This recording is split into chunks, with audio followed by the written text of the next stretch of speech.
Hello, in front of me I've got Samsung Galaxy A41. In this video I'll show you how to change battery sound.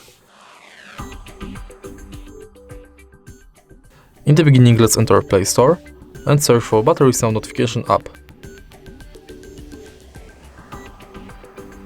Install this app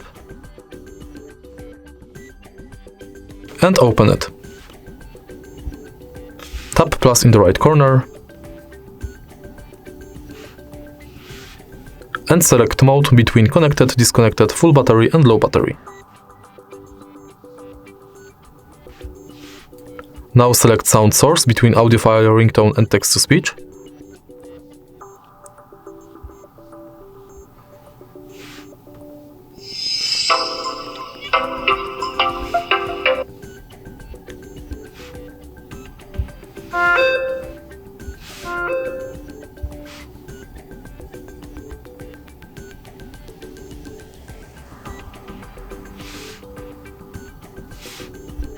Connected.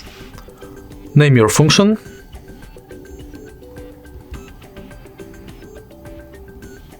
Give it description and press this button to save.